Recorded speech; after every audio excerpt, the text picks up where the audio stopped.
Yeah ఒక ఒక ఒకళ్ళు కాలర్ ఉన్నారు హన్మకొండ నుంచి. ఎస్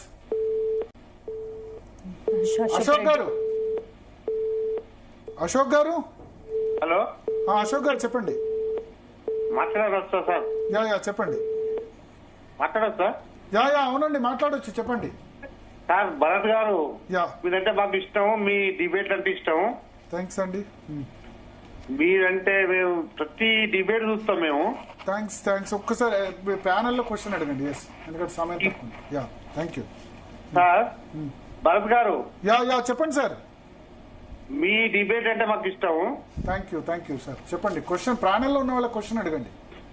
ఇప్పుడు తనలో ఉండే అందరూ బీజేపీ గురించి ఇట్లా అట్లా ఇప్పుడు ఏదో డిసప్పాయింట్ చేసినట్టు మాట్లాడతాను కానీ సార్ అందరి గురించి ఏ డిబేట్ చేసినా కూడా, ఏ పార్టీ వచ్చినా కూడా వాళ్ళను తీవ్రంగా విమర్శించి మాట్లాడి వాళ్ళ లోపలి నుంచి బయటికి రిజర్వ్ రాబడతారు. అది వేరే టాపిక్. భరత్ గారు అంటే మాకు మస్తు ఇష్టం. Thank you sir. మీరు బీజేపీ జరుగుతున్న పరిణామాల మీద ఏమన్నా మాట్లాడతారా? ఇప్పుడు జరుగుతున్న పరిణామాల మీద మాకు మాత్రం ఇప్పుడు సార్ మాట్లాడేది మొత్తం వింటానా? మీ అభిమానానికి కృతజ్ఞతలు. అసలు వాస్తవానికి బీజేపీ గురించి ఎదగడానికి చెప్తాను సారు. ఆ ప్యానల్ చర్చించే వాళ్ళు కూడా అందరూ మాట్లాడతారు. ఓకే ఒక్కొక్కరిది ఒక్కొక్క అభిప్రాయము. కానీ మెయిన్ అభిప్రాయం మాత్రం బీజేపీ పార్టీ కంటే కార్యకర్తలు ఎదగాలని అయితే ఉందండి. నేను చూసా మిగతా వాళ్ళ సోషల్ స్టేటస్ చాలా మంది చూశాను. కార్యకర్తలు నా కార్యకర్తలు ఎదగాలి. బీఆర్ఎస్ కార్యకర్తలు ఎదిగారు, కాంగ్రెస్ కార్యకర్తలు ఎదిగారు, బీజేపీ కార్యకర్తలు ఎదగలేదు. అది నా బాధ. అది నాకు నాయకుల మీద, రాష్ట్ర నాయకుల మీద, జాతీయ నాయకుల మీద కోపం లేదు అంతే.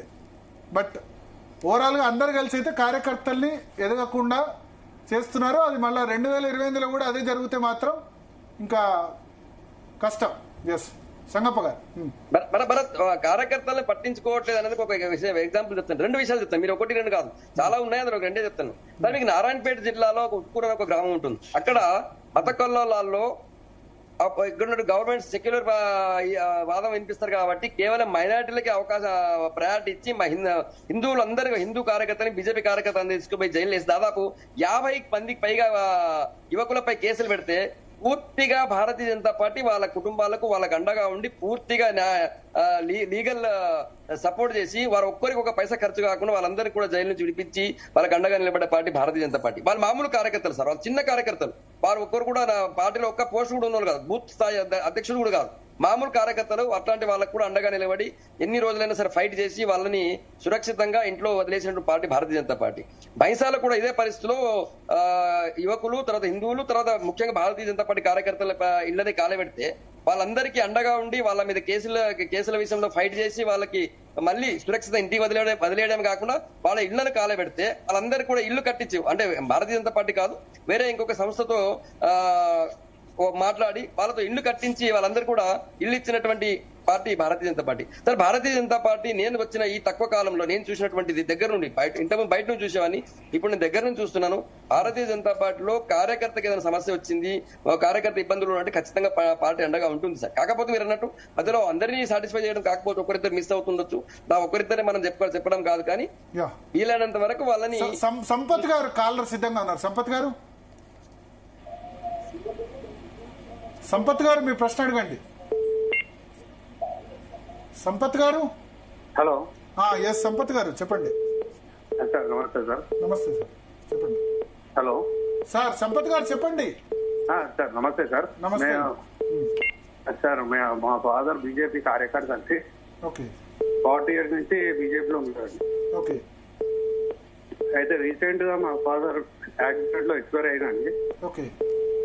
కానీ రాష్ట్ర నాయకులు అందరూ వచ్చి పోయినారు, కానీ ఎవరు ఆర్థిక సాయం చేయాలండి. పార్టీ వర్క్ కోసము బైక్ లో పార్టీ ఆఫీస్ వెళ్తుంటే యాక్సిడెంట్ అయింది. ఓకే.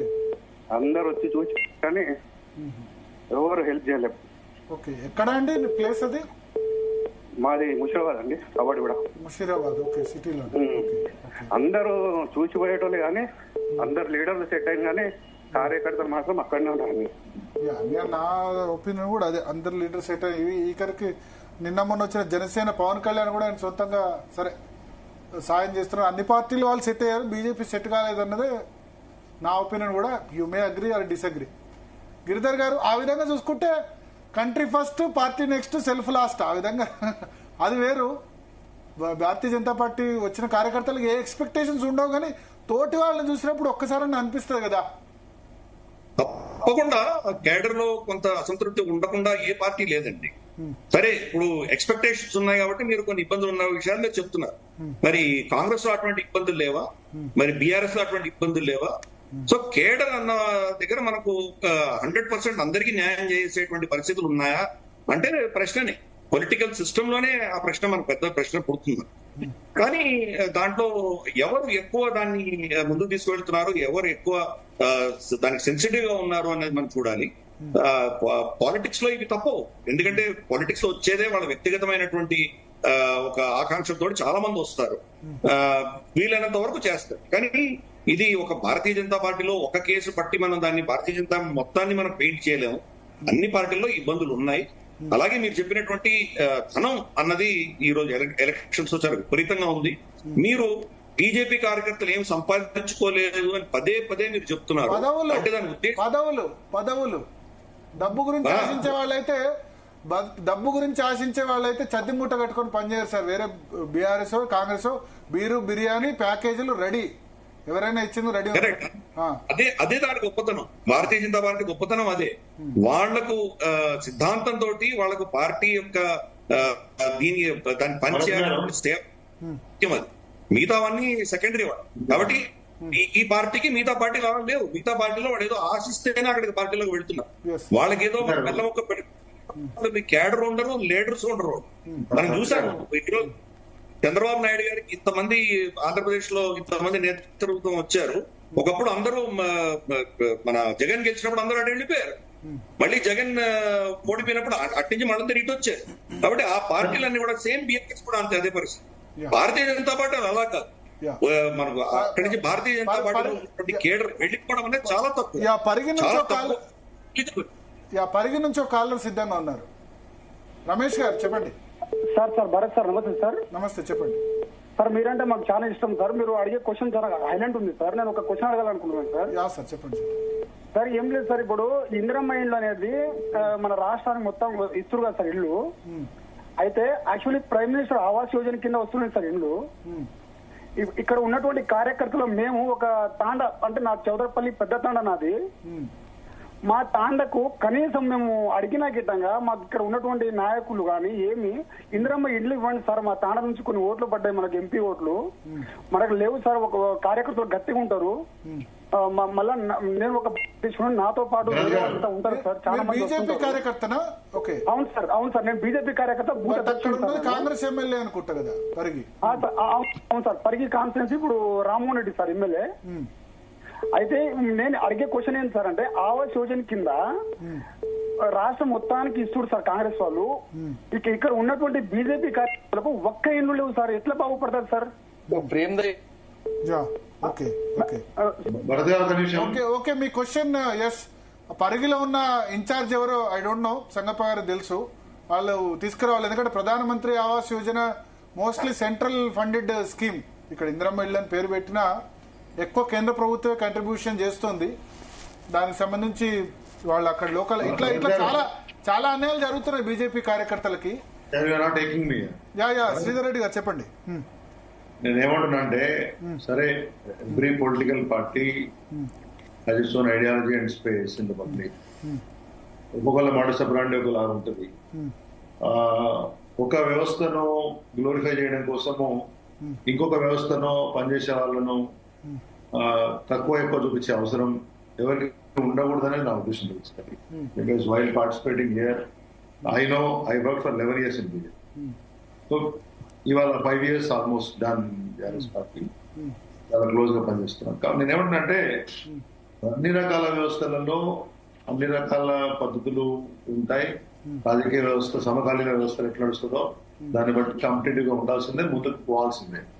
ఇక్కడ basically what you deliver for the public is most important. మన ఐడియాలజికల్ బేస్, మన కార్యాచరణ, కార్యపద్ధతి, ఆర్గనైజేషనల్ బిల్డింగ్, అవంతా fine, that's all there. That is one aspect of the one side of the coin. The other side of the coin is ultimately what for are you building all that organisation. నువ్వు ఎందుకు ఒక సంస్థ, ఒక రాజకీయ పార్టీని ఎందుకు నిర్మిస్తున్నారు, ఏ స్వరూపంలో నిర్మిస్తున్నారు, దాని ఆబ్జెక్టివ్ ఏంటి, the ultimate outcome what exactly you want. Okay. అట్లాంటప్పుడు ఇప్పుడు బీఆర్ఎస్ స్వరూపం మీరు చూసినప్పుడు తెలంగాణ కోసం ఆవిర్భవించిన తర్వాత, తెలంగాణ కోసం పోరాడిన తర్వాత, తెలంగాణలో ప్రభుత్వాన్ని ఏర్పాటు చేసిన తర్వాత, తెలంగాణ అభివృద్ధికి పనిచేసిన తర్వాత, ఒక 10 సంవత్సరాల గారు ప్రతిపక్ష పాత్ర ఇస్తే అంతే సమర్థంగా ప్రతిపక్ష పాత్రను పోషిస్తున్నటువంటి ఒక సందర్భాన్ని ఇవాళ నేను గతంలో కూడా చెప్పాను, I have seen both systems. ఒక కేసీఆర్ గారు ఒక ఆలోచనతోటి బయటకు వస్తే, సమాజం స్పందిస్తే ఆ లక్ష్యం చేరడం అనేది ఒక ఆస్పెక్ట్ అయితే, రాజకీయ ప్రక్రియ ద్వారా కొన్ని వందల మంది ఎమ్మెల్యేలు అయినరు, ఎంపీలు అయినరు, జడ్పీ చైర్మన్లు అయినరు, వేలాది మంది ఎంపీటీసీ. ఎప్పుడు బీజేపీలో జరుగుతుంది పాపం అనే, ఎందుకంటే ఇప్పుడు పంచాయతీ నుంచి పార్లమెంట్ వరకు నాయకత్వాన్ని సృష్టించినటువంటి ఒక ఘనత ఒక వ్యక్తిగా కేసీఆర్ గారు ఒక ఆలోచనతో ముందుకు వచ్చి దాని ఒక సిస్టమిక్ అప్రోచ్ లో ముందుకు తీసుకుపోతే, ఆ కాన్ఫిడెన్స్ లెవెల్స్ ని అంతే స్ట్రాంగ్ గా బిల్డ్ చేస్తే, ఆ కార్యాచరణని అంతే పట్టుతో ముందుకు తీసుకుపోతే, ఇవాళ లక్ష్య సాధన, ప్రభుత్వ నిర్మాణం, ప్రభుత్వ పరిపాలన, ఆ తర్వాత ప్రతిపక్ష పాత్ర, మళ్ళీ భవిష్యత్తులో బీఆర్ఎస్ పార్టీ ఆల్టర్నేటివ్ అన్నంత ఇవాళ భావన ప్రజల్లో రావడం. So ultimately if you are not chasing your objective of why you have build this organisation, any building of organisation has no use. దానికి ఆ మాడ్యులేషన్స్ మార్చుకోవాల్సి వస్తుంది, దాని యొక్క కార్యాచరణ పద్ధతిని మార్చుకోవాల్సి వస్తుంది, దాని యొక్క focus and intensity of work ని మార్చుకోవాల్సి వస్తుంది. Just by reciting many a times the same thing that you have been speaking for years together is not going to help if people think that you are not focused. Ultimately ground లో ఉన్న ప్రజలు ఏం ఆలోచిస్తారండి, వాళ్ళ basic amenities first, వాళ్ళ జీవన గమనానికి కావాల్సినటువంటి అంశాలని ఈ రాజకీయ పార్టీ పట్టించుకుంటుందా, వాళ్ళ గ్రోత్ కోసం పట్టించుకుంటుందా, వాళ్ళ జీవన ప్రమాణాలు పెంచుకోవడం పట్టించుకుంటుందా, వాళ్ళ భద్రత, భవిష్యత్తు పట్ల భరోసా ఈ రెండు ఇస్తుందా? రాజకీయ ఇది వేరే టాపిక్, ప్రజల టాపిక్ కాదు. నేను ఏంటంటే చాలా క్లియర్ మాట్లాడినప్పుడు how an organization purpose must be building, after building what, నిర్మాణంగా బాడీ బిల్డింగ్ పోతానా, లేకపోతే బాక్సింగ్ పోటీకి పోతానా? ఒకసారి హైదరాబాద్ కాలర్ ఉన్నారు, తీసుకుందాం హైదరాబాద్ నుంచి. ఎస్, హైదరాబాద్ నుంచి కాలర్ ఉన్నారు. నమస్తే అండి భరత్ గారు. నమస్తే సార్, చెప్పండి. భరత్ గారు నమస్కారం. నమస్కారం సార్, చెప్పండి సార్. సార్ బీజేపీ కార్యకర్తలని కొంచెం పట్టించుకోవాలి సార్ కొద్దిగా, ఎందుకంటే వాళ్ళు దినదినాన మొత్తం వాళ్ళు వెనుకకి వెళ్ళిపోతున్నారు. కార్యకర్త కొంచెం పుషప్ కావాలి, లీడర్ నుంచి కార్యకర్త కొంచెం పుషప్ కావాలి. వాళ్ళ ఆర్థిక పరిస్థితి మరీ దిగజారిపోతుంది సార్. కార్యకర్తలకి దేశం కోసం, ధర్మం కోసం చేసే బీజేపీ కార్యకర్తలు రోజు రోజుకి దిగజారిపోతున్నారు. నేను ఇక్కడ ఈ చర్చ తీసుకున్నా కూడా ఇంతకుముందు ఒకళ్ళు క్వశ్చన్ చేశారు, మీరు ఎందుకు బీజేపీ మీద చర్చ పెడుతున్నారు. దీన్ దయాళ్ ఉపాధ్యాయ చెప్పిన సిద్ధాంతాన్ని నేను పాటిస్తున్నా. దీన్ దయాళ్ ఉపాధ్యాయ ఏమన్నారు, అంత్యోదయ, చివరి బంతిలో చివరి ఉన్న వాడికి ఫలితాలు అందాలన్నారు. ఇవాళ బంతిలో చివరిలో బీజేపీ కార్యకర్తలు ఉన్నారు. నేను అందుకని చర్చ పెట్టాను కార్యకర్తల గురించి నెక్స్ట్ టాపిక్ ఉంది బనకచర్ల. శ్రీధర్ రెడ్డి గారు ఉండండి, ఒక్క నిమిషం కన్క్లూడ్ చేసి. సో సంగప్ప గారు, ఫైనల్ గా ఏంటి బీజేపీ దశ దిశ గమనం ఏంటి? భరత్ ఒకటి మళ్ళీ వెనకకి పోను, మళ్ళీ మీరు కూడా దాన్ని మళ్ళీ రిపీట్ చేయాల్సిన అవసరం లేదు. బట్ కార్యకర్తల కాల్స్ అయితే విన్నారు మీరు, తాండూరు, ముషీరాబాద్, హైదరాబాద్. ఇండివిజువల్ ఆస్పిరేషన్స్ ని ఏ పార్టీ కూడా, ఏ రాజకీయ పార్టీ భారతదేశంలో ప్రపంచంలో ఏ పార్టీ కూడా వాళ్ళని సాటిస్ఫై చేయకపోవచ్చు ఇండివిజువల్ ఆస్పిరేషన్స్ ని. కాకపోతే ఇంతకుముందు మీకు చాలా ఉదాహరణలు ఇచ్చాను. నేను ఉట్కూరు ఉదాహరణ ఇచ్చాను, బైసా ఇచ్చాను, తర్వాత చాలా గ్రామం ఇది గుర్రంపూడిలో జరిగినటువంటి ఇష్యూస్ మీద పార్టీ ఏ విధంగా అండగా ఉందనే విషయం చెప్పాను. ఖచ్చితంగా ఎక్కడ అవకాశం ఉంటే అక్కడ చేయడానికి ప్రయత్నం చేస్తుంది భారతీయ జనతా పార్టీ. కాకపోతే ఇండివిజువల్ కొంతమందికి మీరు అన్నట్టు ఒక ఆయన నాకు నన్ను పట్టించుకోలేదు, నాకు ఎవరు ఆర్థిక సాయం చేయలేదన్నాడు. అట్లాంటి కొన్ని చోట్ల అన్ని చోట్ల అది సాధ్యం కాదనుకుంటుంది. ఈవెన్ మేమే కాదు, బీఆర్ఎస్ లాంటి 10 సంవత్సరాల అధికారం ఉన్న పార్టీ కూడా సాధ్యం కాకపోవచ్చు. ఎందుకంటే ఒక్కొక్కరిని ఇది ఇష్యూస్ ని అడ్రస్ చేయడం. రెండోది, భారతీయ జనతా పార్టీ మా సిద్ధాంతమే మీకు తెలుసు, ఫస్ట్ నేషన్ ఫస్ట్, ముందు దేశమే ముందు, ఆ దేశం తర్వాతనే వేరే ఏదైనా. కాబట్టి సో అంటే దానికే ప్రాధాన్యత ఇస్తుంది పార్టీ. Country first, అదే ముందుకు party వస్తుంది. next, కాకపోతే మా self last. దశ దిశ గురించి చెప్పారు, ఖచ్చితంగా మంచి దశలో వెళ్తుంది పార్టీ. ఇప్పుడు నూతన అధ్యక్షుడు వచ్చారు, ఆయన కూడా ఫస్ట్ టైం యువక చిన్న కార్యకర్త నుంచి వచ్చినటువంటి వ్యక్తి కాబట్టి ఆయన కూడా కొత్త ఉత్తేజంతో కొత్త ఉత్సాహంతో పనిచేస్తూ కార్యకర్తలందరినీ కూడా ఉత్తేజపరుస్తాడు, డౌట్ లేదు. పార్టీ లోకల్ బాడీస్ ఎలక్షన్ కావచ్చు, నెక్స్ట్ వచ్చే జూబ్లీ హిల్స్ కావచ్చు, ఇంకా ఏ ఎలక్షన్ అయినా సరే ఖచ్చితంగా మంచిగా పర్ఫామ్ చేసి గెలవడానికి అవకాశం ఉంది. యా, సికింద్రాబాద్ నుంచి ఒక కాల్ ఉన్నారు, ఫైనల్ గా తీసుకొని ఎండ్ చేద్దాం చర్చ. యా చెప్పండి. సార్ నమస్కారం సార్. నమస్కారం శివ గారు, చెప్పండి. సార్ నేను శివ సార్. మా కుటుంబం అంతా బీజేపీ వీరాభిమానులం సార్. ఓకే. మా పెద్దన్న గారు వచ్చి అటల్ బిహారీ వాజ్పేయిని సీతాఫలం మండికి పిలిపించిన మహానుభావుడు. ఓకే. అటల్ బిహారీ వాజ్పేయి గారు మా ఇంటి మీదకి వచ్చి స్పీచ్ ఇచ్చారు. అప్పటి నుంచి మేము కార్యకర్తలం. ఓకే. అలాంటి మా పెద్దన్నకు ఇప్పుడు తిననికి తిండి లేదు సార్. ఆ మహానుభావుడు పట్టాభినేతలు కూడా తిరిగారు. ఓకే. ఓకే. ఇప్పుడు తిననికి తిండి లేదు sir yeah, okay. Okay. So అదే చాలా మంది ఈ విధంగా దీనస్థితిలో ఉన్నారు. నేను అందుకనే దీన్ దయాళ్ ఉపాధ్యాయ అంత్యోదయ దాని గురించి చెప్పాను. సో మొత్తానికి థ్యాంక్ యూ సంగప్ప గారు, మీరు ఉండాలి. బనకచర్ల చర్చ ఉంది. థ్యాంక్ యూ మామిడి గిరిధర్ గారు, కందాడే పార్థసారథి గారు. మొత్తానికి నా అభిప్రాయం ఒకటి, నా అభిప్రాయంతో ఏకీభవించకపోవచ్చు, మెజారిటీ బీజేపీ నేతలను తిట్టుకోవచ్చు, కానీ నా ఒపీనియన్ అయితే భారతీయ జనతా పార్టీ కార్యకర్తలు అంత్యోదయ ప్రకారం సిద్ధాంత ప్రకారం అత్యంత వెనుకబడి ఉన్నారు ఈ రాష్ట్రంలో. వాళ్ళు అదే ఈ పార్టీ రావాలి ఆ పార్టీ అధికారం రావాలని మాకు జర్నలిస్టులకు ఏముండదు. కానీ ఒక తెలుగుదేశం వచ్చింది, చిన్నప్పుడు చూశాను గోడల మీద అధికారం, గోడల మీద రాతలు, ఎందరికో ఇచ్చారు అధికారం, మాకు ఒక్కసారి ఇవ్వండి అధికారం. కేంద్రంలో జరిగింది కానీ తెలంగాణలో జరగట్లేదు. అది మరి వికసిత్ భారత్ 2047 లేదా 2028? మొత్తానికి సరే, ఇప్పుడు రామచంద్రరావు గారిని అధ్యక్షులు చేశారు, ఆ నిర్ణయంలో ఎటువంటి మార్పు ఉండదు. బీజేపీ నేతలు అందరూ కలిసి కార్యకర్తల్ని బతికిచ్చి నిజంగానే 2028లో అధికారం తీసుకొచ్చే దిశగా ప్రయత్నిస్తారా లేదా అన్నది అయితే ఖచ్చితంగా చూడాలి. చిన్న బ్రేక్ తీసుకుందాం. బ్రేక్ తర్వాత బనకచర్ల ప్రాజెక్టు కేంద్ర ప్రభుత్వం అనుమతి నిరాకరించింది.